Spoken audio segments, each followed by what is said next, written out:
हाय दोस्तों, मैं जानती हूँ ये बच्चा बहुत प्यारा है, लेकिन मैं वास्तव में सोच रही थी कि कैसे होता है कि मनुष्य वास्तव में एक पूर्ण बच्चे को जन्म देता है, जबकि कहा जाता है मुर्गियां अंडा देती हैं और फिर प्यारा चूजा बाहर निकलता है। मुझे आश्चर्य है कि इतनी विविधताएं क्यों हैं। दरअसल मुझे लगता है कि हम इस वीडियो को देखकर इसे बेहतर ढंग से समझ सकते हैं। लैंगिक जनन नर और मादा युग्मकों के निर्माण और संलयन के फलस्वरूप होता है। ये युग्मक नर और मादा जननांगों में निमित होते हैं। कुछ जंतु जैसे केंचुए में दोनों नर और मादा जननांग एक ही व्यक्तिगत में होते हैं। ऐसे जंतुओं को उभयलिंगी या द्विलिंगी जीव कहा जाता है। अधिकांश उच्च जंतुओं जैसे कि मनुष्य में नर और मादा जीवों में अंतर होता है।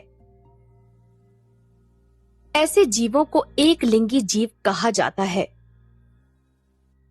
नर जनन ग्रंथि या वृषण नर युग्मक या शुक्राणु उत्पन्न करते हैं और मादा जनन ग्रंथि या अंडाशय मादा युग्मक या अंडाणु उत्पन्न करते हैं।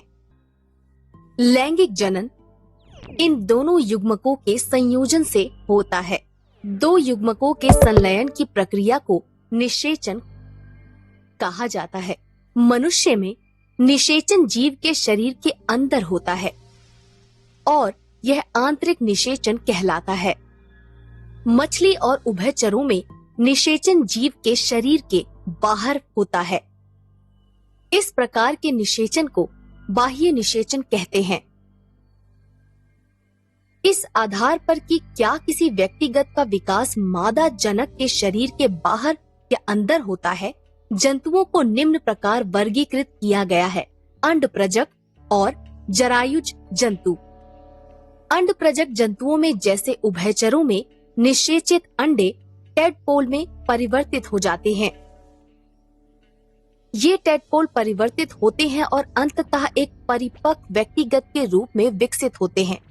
जरायुज जंतुओं में जैसे कि मनुष्य, एक शिशु का विकास एक मादा जीव के शरीर के अंदर ही होता है। वृद्धि के एक निश्चित चरण के बाद शिशुओं को मादा के शरीर से बाहर निकाल दिया जाता है।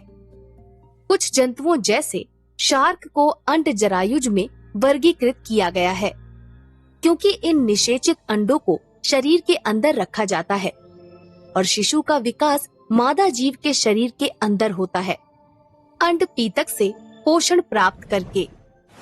सारांश में लैंगिक जनन नर और मादा युग्मकों के निर्माण और संलयन के फलस्वरूप होता है। उभयलिंगी में एक ही व्यक्तिगत में नर और मादा दोनों जननांग उपस्थित होते हैं। दो युग्मकों के संलयन की प्रक्रिया को निषेचन कहा जाता है।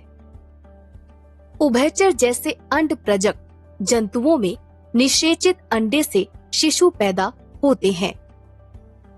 जरायुज जंतुओं में शिशुओं का विकास मादा जीव के शरीर के अंदर होता है। ओह, वो काफी कुछ था। मेरा मतलब कि कौन जानता था कि शार्क अंड जरायुज है।